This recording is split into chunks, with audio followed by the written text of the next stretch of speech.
Hello, everyone. So, hey, it's been 24 hours of drama, and more drama. Or rather, 48 hours of drama, and more drama. You saw Kenneth Okonkwo's letter where he said he has lost confidence in Peter Obi's leadership. Peter Obi has not been able to do anything about Labour Party. He said Peter Obi, even if he gets, and then he also said somehow blamed Peter Obi for losing the mandate, and that in 2027, if they give him the mandate also, that Peter Obi will not be able to keep that mandate. It will also be stolen from him. You saw all of that whole drama, people reacting, people talking all of things, those who are in support of Kenneth Okonkwo and those who are not in support of Kenneth Okonkwo, all over the place. So finally, yesterday, no, it's even this morning, early hours of this morning, I remember when I first saw that particular tweet, Mr. Peter Obi himself went to his Twitter handle and he put out a message, and this is the message, and I'm going to read the message to you now from Mr. Peter Obi's handle. So he said, yesterday, I read my dear brother Kenneth Okonkwo's open letter in which he expressed differing views about me on the skirmishes in our party. And today, I saw various responses to the letter.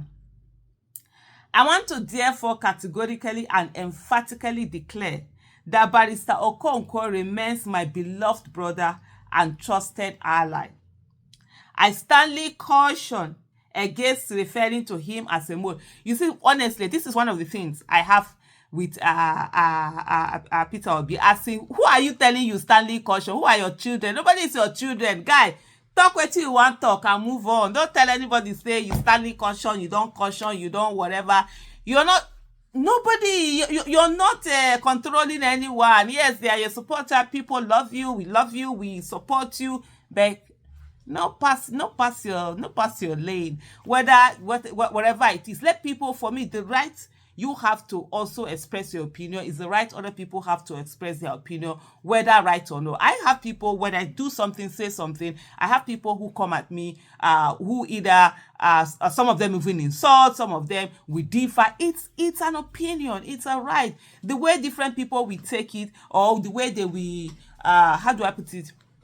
The way, the manner in which they express it, or the approach with which they bring it might differ. But here, they are all differing opinions. That's why I say to people, as far as I'm concerned, insults and praises are the same. They are people's opinion about me. They are not my reality. If I don't get angry when somebody praises me, then why should I get angry when somebody, insults me? So for me, it's always like, take it on the way it is. But for me, when you just come to say that, oh, I caution, I'm wondering, who are you cautioning? Guy, it's you that should be, that should be cautioned. You're the one running to be president. You're the one running to serve the people. So it's not the people serving you. So I've always had, this particular, whatever, whenever it comes out. But hey, he said, I sternly caution against referring to him as a mole or making any negative remarks. Barrister Kenneth Okonkwo has stood by me through thick and thin, and his loyalty and commitment cannot be overstated or diminished. And so for me, looking at this from this point is to also say, yeah, fine.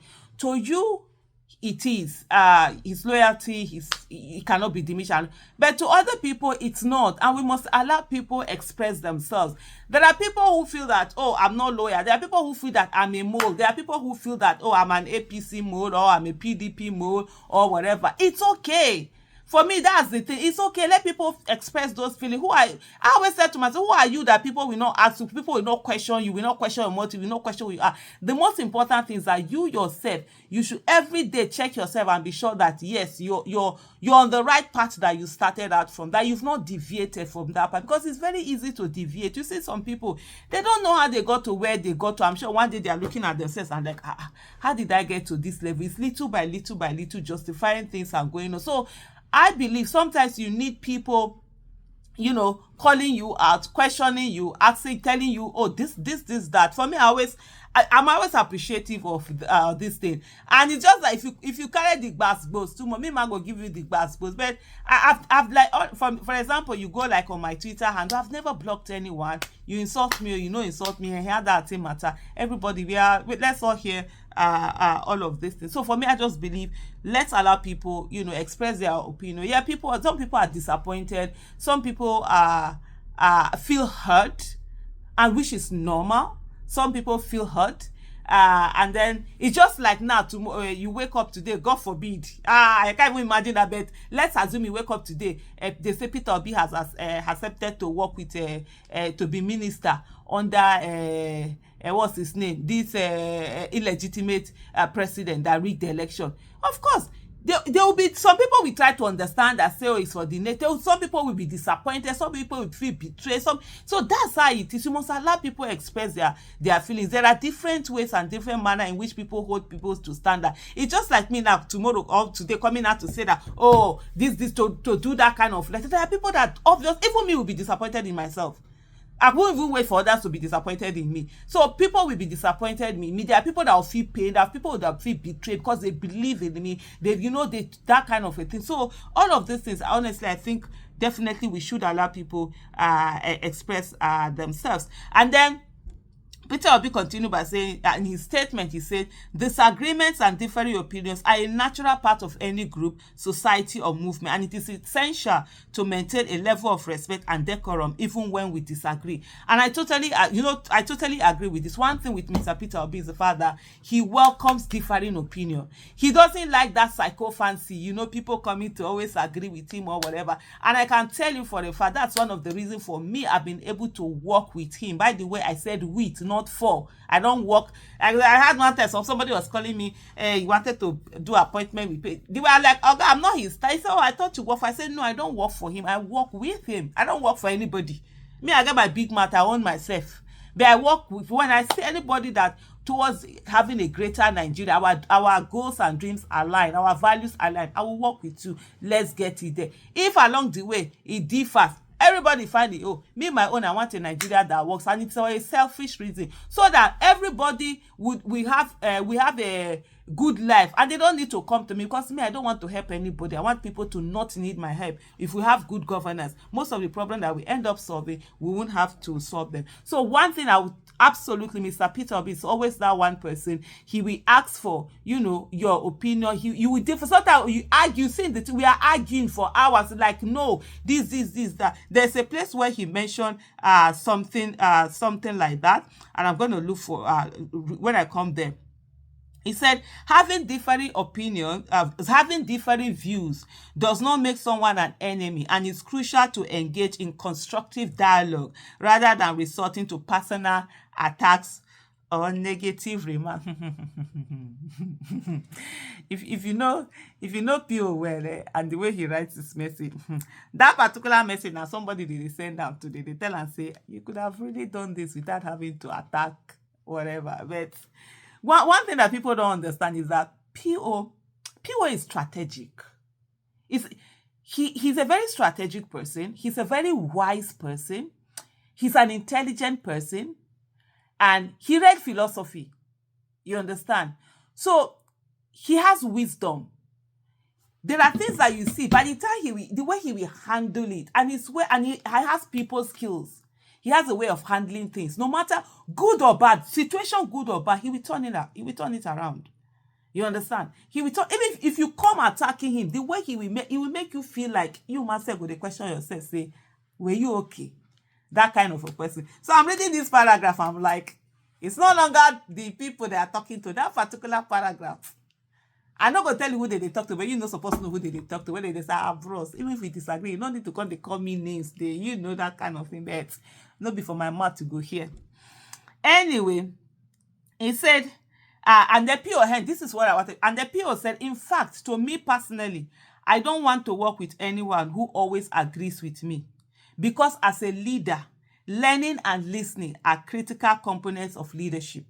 I want to listen to those who have different opinions and try to convince them otherwise, or take their advice if it is better. I can tell you, on this particular thing, PO is like 100%. He's not, that is who he is. If you see this thing, you will sit down, you will argue. Sometimes they are there, you argue like, no, this is it. If he will come and say, okay, you just say, okay, yeah, you are right, yes, you are right, yes, your way is better, you're right. That's the way he says it. We've also had this thing for me, arguments where we say like, let's do this way. Sometimes I go home and then I'm like, okay, P.O., the way P.O.'s way is better. I'll probably call him and say, hello, sir. Hello, P.O. That way that you say, I think yours is better. There's that room for like argument, room for discussion, room for disagreement. You're like, I've seen a lot of people, there are people who have come to him that are like, how do you allow Aisha talk to you like that? How do you allow all this, Nigerian psychophancy, they always be excellency. We shall be excellency. P.O., I beg, we shall be excellency. The ones I'll say, if I want to, I'll say, sir. I'll say, okay, hello, P.O., hello, yes, sir. That kind, all this, excellency, sir. Yes, sir. Everything you say, oh, it's okay. P.O. knows he will never get that with me. If what he's saying is okay, I'm the one to first of all tell him, yeah, great, this is it. If it's not, I say, no, that you're this thing. And he listens to the team. So I can tell you on this one, that's who P.O. is in terms of listening, in terms of advice, in terms of learning. He will say, oh, okay, that thing you said, true, that thing you said, you feel, and it's okay, I don't know this. He is ready to learn all the time. And for me, these are qualities of leadership. He's not saying that he knows everything, but he's someone who is always ready to listen. That's major for me, and that's really a great skill. Not the one that you feel, somebody that feels, oh, nobody has the right to talk to me. If he was that kind of a person, me and he cannot work together. For what now? Me and you cannot. If he was that kind of a person who feels that nobody can talk to me, and for what now? But he's really on that issue of that discussion, talking, listening, learning, disagreeing with him. Total. Sometimes in the team, you'll see in a fight. We'll sit down, you'll say enough because on this thing, this needs to be done, this needs to be agreed on. And when it's agreed on, we all go on and work, and you will learn from him. And he's someone that he has a way of just making complex things simple. And I think it comes from that wisdom. That's what he has that. And like what somebody pointed, I said, people forget that he actually read philosophy. You know what philosophy is? He's a philosopher. Okay, back to the statement. He said, he said, I urge all believers of a new Nigeria to remain strong, resilient, and focused, and refrain from discouragement or negative remarks towards Barrister Kenneth Okonkwo or anyone who lives or disagrees with our views, strategies, or tactics. My message is clear and simple. Unity, respect, and civility must prevail in the face of disagreement and variance. I know who people they say they know they civil now. Anyway, I've said but anyway, that is it. And you can see that's the quality of a leader. Don't take anything to heart, especially when you're in politics or movement. People come, people go. Me, I've said it a lot. It's free entry, free exit. Anytime, anybody can leave at any time. Anytime you feel, for me, I will not be in a place where my values don't align. For example, and I'll say this, and anybody keep this on record anytime, any day. Call me out at anything. If it's 10 years from now, 20 years, if I'm still alive and you see me doing differently, call me, remind me of this video and say, Aisha, didn't you say this? If P.O. had rigged election the way Mr. Bola Ahmed Tinubu, the former governor of Lagos State, rigged election and got into office, Aisha Yusufu, I would have left and say, I am not part of that. That's who I am. I am not part of that. For me, the end will never justify the means. You can't do something criminal to be able to get into a particular place. Even as a child, I stayed on that. Whatever needs to be done, let's do the right thing. That's why I've always lived my life, and that's the kind of association I will come in. If, for example, God forbid, they say, 2027 election, let's use violence, let's use rigging, God forbid, I will not be part of that. I will leave and I will walk away. And that's it. I will not be part of that. So everybody have their own reason. Everybody have their own moments where they can't continue in something. And we must respect that. We must let that continue to be. Thank you so much for watching. Bye.